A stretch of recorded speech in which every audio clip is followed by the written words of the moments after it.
तो अंटार्कटिका। जब हम इस नाम को सुनते हैं तो दिमाग में बस बर्फ ही बर्फ आती है।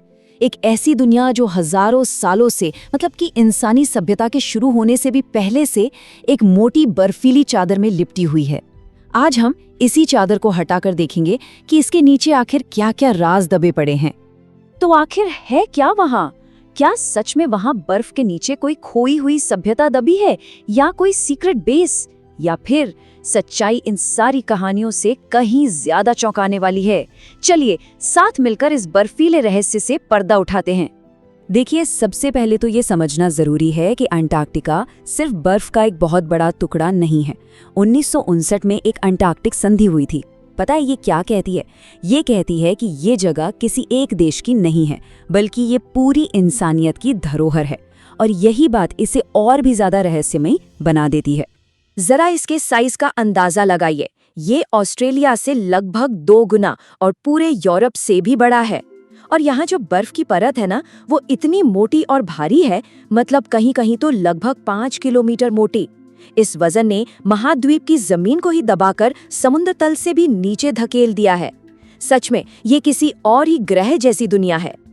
अब देखिए, जब कोई जगह इतनी अलग थलग और रहस्यमयी हो तो उसके बारे में कहानियां तो बनेंगी ही। और इनमें से सबसे मशहूर कहानी है एक गुप्त नाजी अड्डे की। तो एक तरफ तो ये मिथक है कि वहाँ एक बहुत बड़ा सीक्रेट नाजी किला था, और दूसरी तरफ है सच्चाई। असलियत यह है कि वहाँ सिर्फ एक छोटा सा जर्मन अभियान गया था, वो भी व्हेल के तेल की खोज में। हकीकत में ऐसा कोई गुप्त अड्डा वहाँ कभी मिला ही नहीं।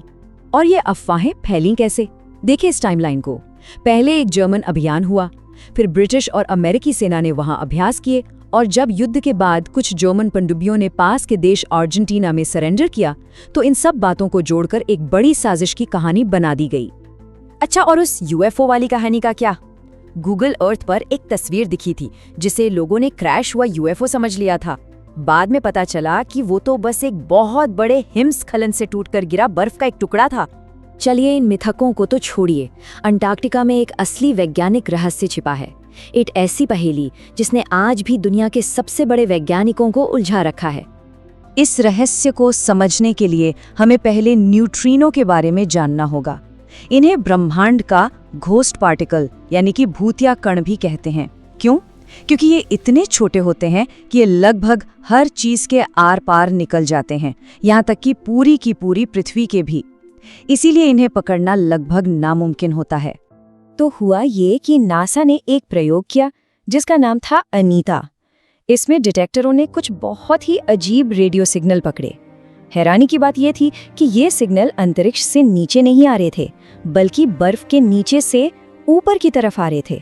ये फिजिक्स के मौजूदा नियमों के हिसाब से तो लगभग असंभव है, और आज तक कोई भी वैज्ञानिक इस पहेली को सुलझा नहीं पाया है। तो ये तो हुई एक असली मिस्ट्री। लेकिन अब बात करते हैं उन चीजों की जिन्हें विज्ञान ने सच में खोज निकाला है।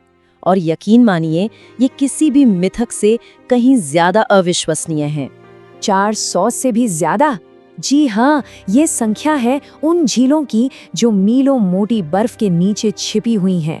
एक पूरे की पूरी विशाल अदृश्य पानी की दुनिया। और इनमें सबसे खास है लेक वोस्टॉक। जरा सोचिए, एक ऐसी झील जो 1.5 करोड़ सालों से बाहरी दुनिया से पूरी तरह कटी हुई है। जब वैज्ञानिकों ने आखिरकार वहां तक ड्रिल किया तो उन्हें 3500 से भी ज्यादा अलग अलग तरह के जीवों के डीएनए मिले। ये एक ऐसी दुनिया है जो लाखों सालों से गहरे अंधेरे में पनप रही थी। 3000 मीटर, पता ये क्या है? ये ऊंचाई है एक पूरी की पूरी पर्वत श्रृंखला की जो बर्फ के नीचे दफन है।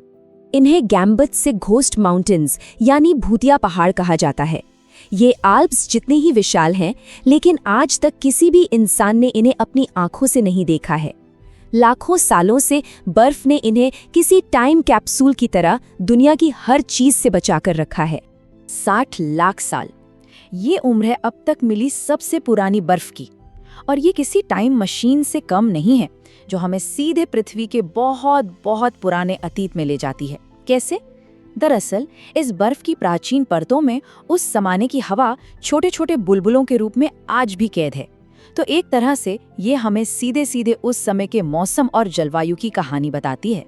अब सवाल ये है कि ये सारी खोजें सिर्फ रोमांचक कहानियां हैं या इनका कोई मतलब भी है। असल में ये हमारे ग्रह के भविष्य और क्लाइमेट चेंज को समझने के लिए बहुत जरूरी हैं।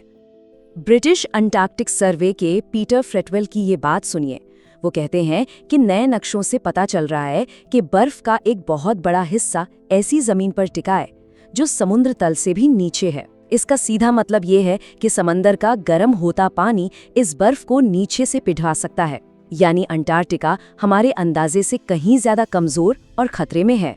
बेडमैप 3 और IFPA जैसे जो नए प्रोजेक्ट्स हैं वो दिखा रहे हैं कि बर्फ के नीचे की जमीन एकदम सपाट नहीं है, बल्कि वहाँ हजारों पहाड़ियाँ और घाटियाँ हैं। ये ऊबड़ खाबड़ जमीन बर्फ के पिघलने की रफ्तार को बहुत प्रभावित करती है और इस जानकारी से हमें क्लाइमेट चेंज को समझने के लिए और बेहतर मॉडल बनाने में मदद मिल रही है।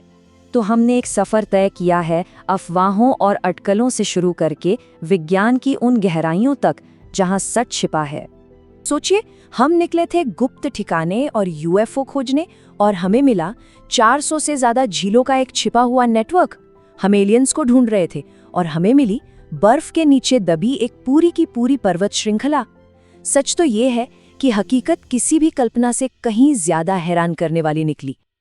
अंटार्कटिका के सबसे बड़े राज कोई साजिशें नहीं, बल्कि कुदरत के वो चमत्कार हैं जिनमें हमारे ग्रह के अतीत और भविष्य दोनों की चाबी छिपी हुई है।